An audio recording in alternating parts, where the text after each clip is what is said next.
Shalom, selamat pagi, salam sehat, dan jumpa lagi bersama saya, Evoni Emsen Bangunan, dalam sapaan Renungan Pagi GKI Salatiga pada hari ini, Rabu 9 Desember 2020. Adapun renungan kita pada pagi hari ini diambil dari surat Petrus 2, pasal yang ketiga, ayat yang pertama sampai dengan yang ke-16 di bawah sorotan tema iman dan perbuatan yang saling melengkapi.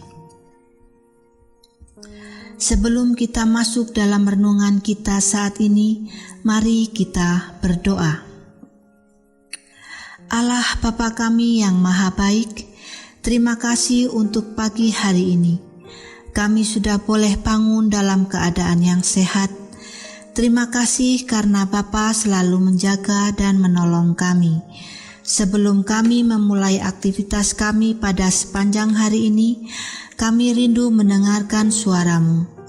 Layakan dan berfirmanlah bagi kami Tuhan, karena kami sudah siap mendengarkan firman-Mu. Di dalam nama Putra Tunggal-Mu Yesus Kristus, kami berdoa. Amin. Bapak, Ibu, anak-anak, dan semua pendengar Saren Pagi GKI Salatiga yang dikasihi Tuhan, pada hari ini kita sudah berada dalam masa Advent yang kedua.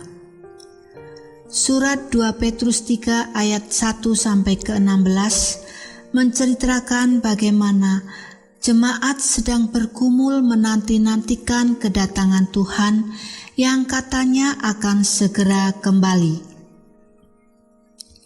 Tetapi pada kenyataannya penantian mereka tidak pernah terwujud setelah sekian lama mereka menunggu. Bahkan kesetiaan mereka dalam menantikan kedatangan Tuhan mulai goyah ketika hadir para pengecek-pengecek dengan ejekannya bertanya kepada mereka, "Di manakah janji tentang kedatangannya itu?" Ayat yang keempat-A. Melihat situasi jemaat yang mulai resah, Rasul Petrus berusaha menenangkan mereka dengan pernyataan bahwa Allah memberikan kesempatan kepada mereka untuk segera bertobat dan menasehati mereka untuk tidak mempersoalkan kapan hari Tuhan akan tiba, karena tidak seorang pun yang tahu harinya akan tiba. Yang terpenting adalah penantian itu harus diisi dengan hidup kudus tanpa cacat dan cela. Ayat yang ke-14. Pendengar Saren Pagi GKI Salatiga yang dikasihi Tuhan, menyambung dari bacaan kita tadi, ada satu ilustrasi yang bercerita demikian. Di suatu daerah terpencil, untuk melakukan perjalanan ke kota, mereka hanya bisa menggunakan sebuah perahu. Pada suatu hari, ada seorang penumpang perahu memperhatikan kedua dayung yang digunakan oleh bapak pemilik perahu itu. Penumpang itu merasa heran, karena hanya sebuah dayung, tetapi ditulis dengan tulisan yang sangat indah. Dayung sebelah kanan bertuliskan iman, dan dayung sebelah kiri bertuliskan perbuatan. Sementara perjalanan, penumpang tadi bertanya kepada bapak si pemilik perahu itu dengan pertanyaan, apa arti tulisan yang ada di kedua dayung tersebut? Sambil mendayung perahunya, Pak tua itu menjelaskan, "Kalau saya hanya memakai dayung yang kanan yang bertuliskan iman, maka perahu ini hanya akan bergerak ke kanan saja. Sedangkan kalau saya hanya memakai dayung yang kiri yang bertuliskan perbuatan, maka perahu ini juga hanya akan bergerak ke arah kiri saja.